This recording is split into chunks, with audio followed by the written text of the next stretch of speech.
तो गाइस सबसे पहले तो सॉरी, पिछला वीडियो ख़राब हो गया था, वो मैं कुछ नया ट्राई करना चाह रहा था।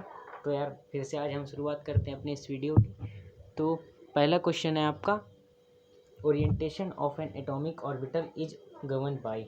तो आप ये सिंपल से याद रखिए, कुछ क्वेश्चन के आंसर ठीक हैं क्योंकि पिछले वीडियो में हो गया था, तो इस बार से नहीं होगा, ठीक है। तो मैग्नेटिक क्वांटम नंबर है, ठीक, तो इसी के द्वारा गवर्न होता है क्या आपका क्वांटम नंबर। आप अच्छे से पढ़िए, इनसे एक ना एक क्वेश्चन क्लियर आपका आएगा, ठीक। फिर है Ostwald dilution law is applicable on.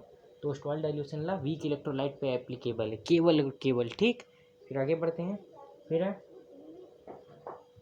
Heat of combustion of a substance is, ठीक है। जो दहन की ऊर्जा होती है वो हमेशा ऋणात्मक या फिर निगेटिव होती है। मैं हल्का हिंदी में भी बताया जा रहा हूँ ताकि जो हिंदी मीडियम वाले स्टूडेंट्स हैं उन्हें भी दिक्कत ना जाए।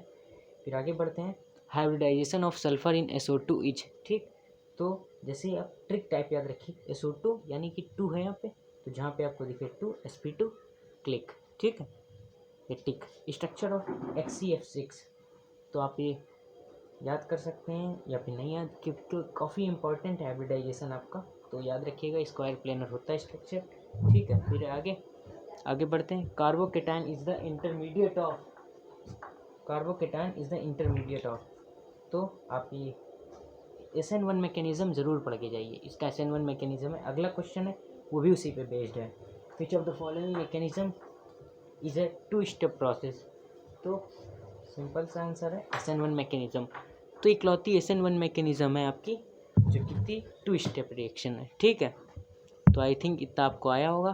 तो आगे बढ़ते हैं, मैं यहाँ पे आपको जो भी क्वेश्चन ये करवा रहा हूँ तो आप इन्हें पेपर से पहले ज़रूर पढ़ें, क्योंकि इनमें से अधिकतर के चांसेस हैं आ सकते हैं, क्योंकि ये प्रीवियस ईयर प्रॉब्लम से या फिर मोस्ट एक्सपेक्टेड क्वेश्चन है, ठीक है। फिर आए the oxidation the coordination number of HCP structure is.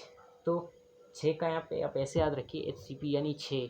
तो ऑप्शन में आपको 6 का जो मल्टीपल दिखे वही टिक कर दीजिए, ठीक है, सिंपल से आप याद रखिए। फिर है anhydride of nitric acid is. तो मैं आपको एनहाइड्राइड निकालना सिखा दे रहा हूँ। नाइट्रिक एसिड का फार्मूला होता है HNO3, ठीक है, इतना आपको आता है। तो इसे हम कैसे लिख सकते हैं, HONO2, ठीक है, ठीक। तो अब हमें एनहाइड्राइड यानी वाटर विहीन यानी वाटरलेस, तो यहाँ पे 2 बेसिकली हम जोड़ देंगे, ठीक। तो हमें अब वाटर निकाल देना है, तो वाटर निकाल दिया H2O, क्या बचेगा आपका N2O5। ऐसे आप कर सकते हैं किसी भी एनहाइड्राइड का, ठीक है, आपको आया होगा। तो यहाँ पे ऑप्शन ए है, तो टिक कर दिया आपने, ठीक। फिर है alpha D glucose and beta D glucose are. तो ये मैंने आपको प्रीवियस वीडियो में बताया था, पूछा भी गया है एक बार। तो एनोमर्स हैं वो, ठीक है। आइसोमर्स या फिर मेटामर्स ये तो हो ही नहीं सकते, ऑप्शन इतने सिली हैं, ठीक। फिर है which of the following act as reducing and oxidising agent, जो दोनों की तरह वर्क करे, ठीक।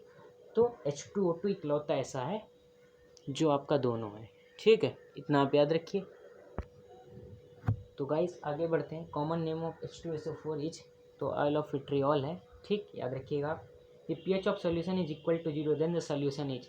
तो 0 है तो अधिकतर लोग न्यूट्रल टिक करेंगे या फिर सॉल्ट, पर ऐसा नहीं है। जिसका 0 है वो बहुत ही ज़्यादा आपका एसिडिक है, ठीक है, 7 से एसिडिक होता है, तो फिर तो ये तो 0 है, ये तो और ज़्यादा एसिडिक होगा, ठीक। आगे बढ़ते हैं, फिर है cod liver oil is. Cod liver oil तो आपका होता है वाटर डिस्पर्स्ड इन ऑयल, ठीक। आप इसे ईजी वैसे आप NCERT में आपके कोलाइडल में जाके देख सकते हैं, उन्हें अच्छे से पढ़ लीजिए। एक क्वेश्चन आ सकता है, आने के चांसेस रहते हैं, 70-80% प्रोबेबिलिटी है। फिर है the size of colloidal particle is between, तो ये आप याद रखिए, ठीक है, क्योंकि ऐसी चीज़ें थ्योरेटिकल अधिकतर क्वेश्चन आते हैं, ठीक। फिर आगे बढ़ते हैं, fog is a colloidal solution of. तो फॉग है लिक्विड डिस्पर्स्ड इन गैस, ठीक, लिक्विड डिस्पर्स्ड इन गैस। फिर आगे बढ़ते हैं, Tyndall effect is observed in. तो सॉल्स कैसे बनता है, सॉलिड सॉल्स बनाते हैं, ठीक। और आगे बढ़ते हैं, ठीक है। तो फिर विच of the following is a non electrolyte. तो इस नॉन इलेक्ट्रोलाइट वो होते हैं जिनमें इलेक्ट्रिसिटी पास हो तो आयंस पे ना टूटे, ठीक। तो ये हो गया आपका एसिटिक एसिड, ठीक। फिर है greater the electronegative greater is the polarity, ये आप सिंपल से याद रखिए, वेरी इजी, ठीक है। फिर है which of the following having electrovalent. इस तरह के क्वेश्चन यार जब तीनों बॉन्ड हो तो क्या होगा आपका। ठीक, तो इसको आप इस तरह के क्वेश्चन पढ़ के जाइएगा, आने के इनके चांसेस रहते हैं। तो ये कॉपर सल्फेट इंटू 5 वाटर। ठीक है, फिर आइसो इलेक्ट्रॉनिक स्पीसीज आर। तो आइसो इलेक्ट्रॉनिक स्पीसीज क्या होते हैं, जिनमें इलेक्ट्रॉन की संख्या सेम हो। अब इलेक्ट्रॉन की संख्या यानी Z equal to P equal to E. Z क्या होता है आपका एटॉमिक नंबर, आपको मालूम होगा, 11th में आपने पढ़ रखा है, नहीं पढ़ा तो एक बार देख लीजिए। तो N3 में यहाँ पे आप निकालेंगे 3 माइनस है। ठीक है, 3 माइनस है तो यानी 7 3 10, O2 8 2 10। ठीक, तो यहाँ पे मैच कर गया तो हम ये टिक कर दे रहे हैं। ऐसे ही आप इन सब का निकाल सकते हैं, इन सब का नहीं आएगा, तो इस तरह से देख लीजिए। 11 में एक गए 10 प्लस आ गया क्योंकि, ठीक, 10 बच्चे यहाँ कैल्शियम है, 20 में से एक गए 19। ठीक, फिर the size of nucleus is, तो 10⁻⁻15 मीटर। ठीक है, फिर आगे a solution turn blue litmus into red. तो जी आप याद रखिए लिटमस का कलर कौन कैसे करता है। तो अगर वो बेसिक है तो रेड को ब्लू में करेगा, अगर वो एचडी है तो ब्लू को रेड में। ठीक है, इतना आपको आ गया होगा I think.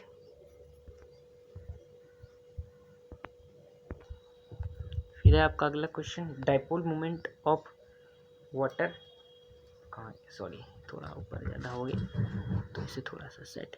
Which of the following is a non reducing sugar. तो सुक्रोज है इकलौता नॉन रिड्यूसिंग शुगर। ठीक है, फिर आगे बढ़ते हैं। विच of the following bond is formed by equal sharing. Equal sharing के द्वारा यानी सहसंयोजी बंध कोवेलेंट होता है, आप जानते हैं। फिर है dipole moment of water in normal condition is, तो आप याद कर लीजिए, ओपी टंडन या फिर एनसीईआरटी दोनों में दिया हुआ है। ठीक, फिर है alpha hydrogen atom is used in which of the following reaction. तो आपको मैंने प्रीवियस लेक्चर में पढ़ाया था एल्डोन कंडेंसेशन, इसकी ट्रिक भी आपको बताई थी, तो आप जाके देख सकते हैं चैनल पे। ठीक है, उसमें आपको मिल जाएगी जो मोस्ट इंपॉर्टेंट नेमिंग रिएक्शंस हैं। फिर है which of the following is termed as wood alcohol. तो मेथनॉल को कहते हैं।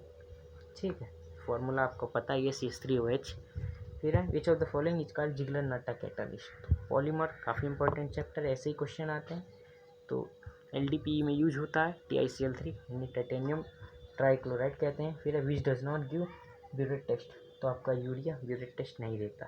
ठीक है, फिर है आपके लिए एक DIY या फिर homework question, what is use to increase weight of a soap. ठीक है, तो आप इसका हमें कमेंट करके आंसर जरूर दीजिएगा। तो यार गाइस, आशा है कि पिछले वीडियो के लिए आपने हमें माफ़ कर दिया होगा। तो इसी बात के साथ आप तैयारी करते रहिए। Thank you.